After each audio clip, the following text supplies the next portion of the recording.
Judges chapter 3. These are the nations the Lord allowed to remain, so that through them he might test Israel. All those who had not experienced any of the Canaanite wars, to teach warfare to those generations of Israelites who had never experienced it. The 5 lords of the Philistines, and all the Canaanites, the Sidonians, and the Hivites who lived in the mountain region of the Lebanon, between Baal Hermon and Lebo Hamath. These served as a test for Israel, to know whether they would obey the commandments the Lord had enjoined on their ancestors through Moses. So the Israelites settled among the Canaanites, Hittites, Amorites, Perizzites, Hivites, and Jebusites. They took their daughters in marriage, and gave their own daughters to their sons in marriage, and served their gods. Stories of the Judges. Othniel. Then the Israelites did what was evil in the sight of the Lord. They forgot the Lord, their God, and served the Baals and the Asherahs. And the anger of the Lord flared up against them. He sold them into the power of Cushan-Rishathaim, king of Aram Naharaim. And the Israelites served Cushan-Rishathaim for 8 years. But when the Israelites cried out to the Lord, he raised up a Savior for them, to save them. It was Othniel, son of Caleb's younger brother Kenaz. The Spirit of the Lord came upon him, and he judged Israel.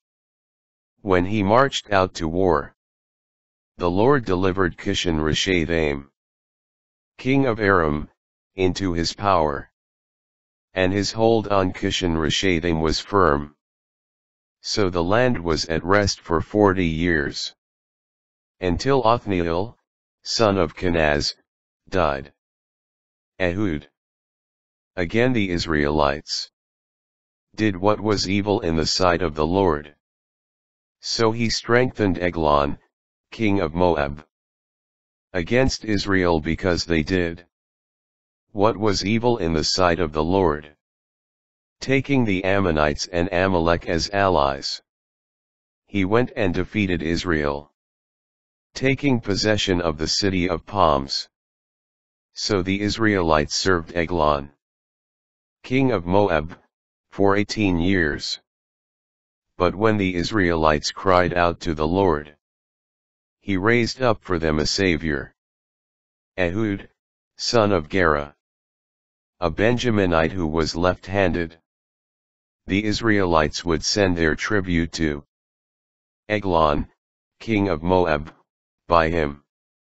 Ehud made himself a 2-edged dagger a foot long, and strapped it under his clothes, on his right thigh. He presented the tribute to Eglon, king of Moab. Now Eglon was a very fat man. When he had finished presenting the tribute, he dismissed the troops who had carried the tribute, but he himself turned back at the sculptured stones near Gilgal, and said, I have a secret message for you, O king. And the king said, Silence. Then when all his attendants had left his presence, Ehud went in to him, where he sat alone in his cool upper room. Ehud said, I have a word from God for you. So the king rose from his throne. Then Ehud with his left hand drew the dagger from his right thigh, and thrust it into Eglon's belly. The hilt also went in after the blade, and the fat closed over the blade, because he did not withdraw the dagger from the body. Then Ehud went out onto the porch, shutting the doors of the upper room on Eglon and locking them. When Ehud had left and the servants had come, they saw that the doors of the upper room were locked, and thought, he must be easing himself in the cool chamber. They waited until they were at a loss, when he did not open the doors of the upper room. So they took the key and opened them. And there was their lord lying on the floor, dead. During their delay Ehud escaped and, passing the sculptured stones, took refuge in Sirah. On his arrival he sounded the horn in the mountain region of Ephraim. And the Israelites went down from the mountains, with him as their leader. Follow me, he said to them. For the Lord has delivered your enemies, the Moabites, into your power. So they followed him down, and seized the fords of the Jordan against the Moabites, permitting no one to cross. On that occasion, they slew about 10,000 Moabites, all of them strong warriors. Not one escaped. So Moab was brought under the power of Israel at that time, and the land had rest for 80 years. Shamgar. After him there was Shamgar, son of Anath, who slew 600 Philistines with an ox goad. He, too, was a savior for Israel.